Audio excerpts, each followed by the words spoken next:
Calvus and Compressiceps are some of the coolest fish you can keep in your aquarium.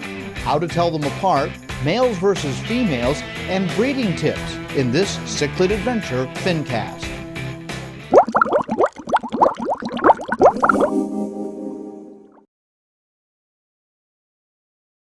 Oh, I see better color, I see more activity, my fish breed. I have a full-line pet store. I have fish tanks where I have apistogrammas breeding. I have fry. I have lots of fun stuff going on. And it's all because of that? That's part of it. I carry the big size in my store because my customers love this stuff.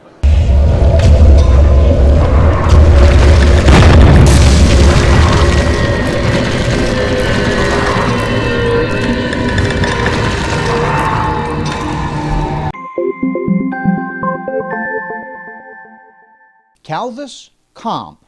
Calvus, comp. At a glance, they look like the same fish, only different colors, but they are different enough that each is its own species. Hi everybody, John here. Today, once again, we're talking about Tanganyikan cichlids. My Tanganyikan tank is doing very well. The fish are very happy, and we've profiled some of the fish in that tank. Today, we want to take a look at two more, the Calvus and the Compressiceps, or the comps, and I'll do this with the help of Rick Biro of Florida Exotic Fish. As you know from previous Fincasts, Rick operates a fish farm in Florida where water conditions are perfect for African cichlids, and he is one of the world's leading authorities on these fish and produces some of the most beautiful cichlids that you can buy. Now, his comps and Calvus are beyond compare. They really are. And I had a chance to ask him about how to tell the two different species apart at the Global Pet Expo. All right, so we're talking about Compressiceps and Calvus. How do people tell the difference between the two? What I usually do when I consider the way to do it is it seems to me that all the Calvus are spotted, and all the Compressiceps are more of solid color. So you've got black Calvus, yellow Calvus, white Calvus, all seem to be spotted. It's small, they all seem to have spots, but a lot of them go away. For example, we got a Congo black Calvus right there, black with all the spots on it. And then we've got a gold head Compressicep, which is the brownish fish with the goldish head.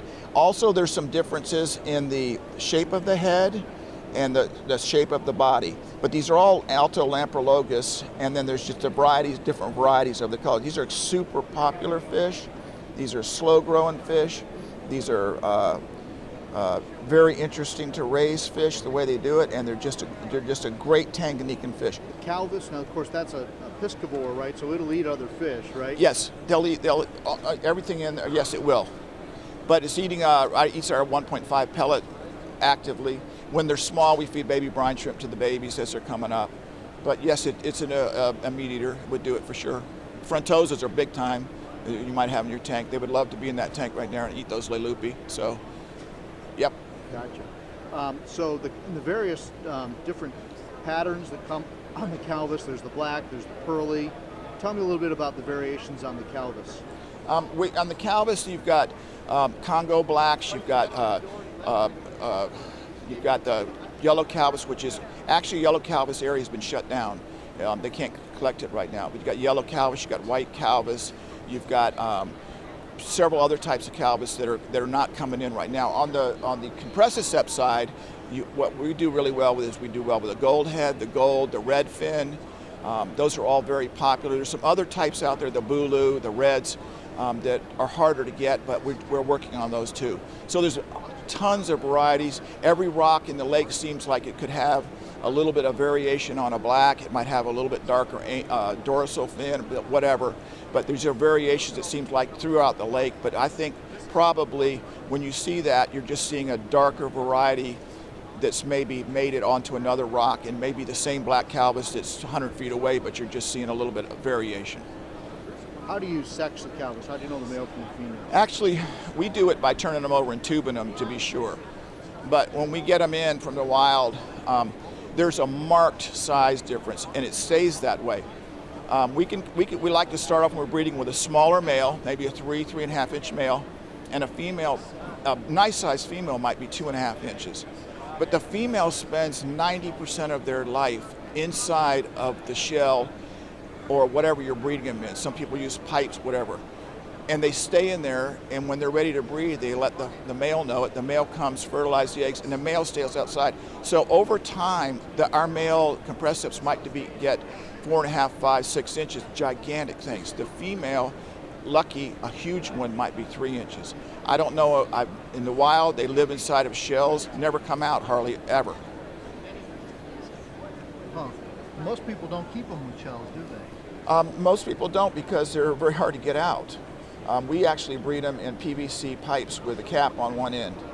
And the female just sits inside there, the male stays outside. And we know when there's babies there because the male would, if you come up to the front of the tank, the male will aggressively come out to the front of the tank and do battle with you.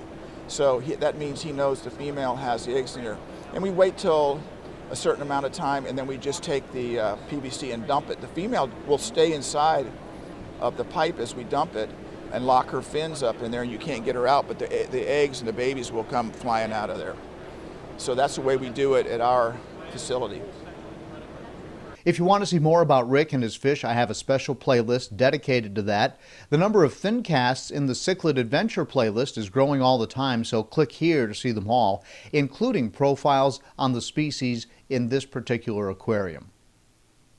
Thanks so much for watching Fincasters. Please share these videos and let everybody know what we're doing here. I would really appreciate that. It helps the channel out and we just want to spread the word, right? In the meantime, if you haven't already, hit the subscribe button and I'll see you in the next Fincast.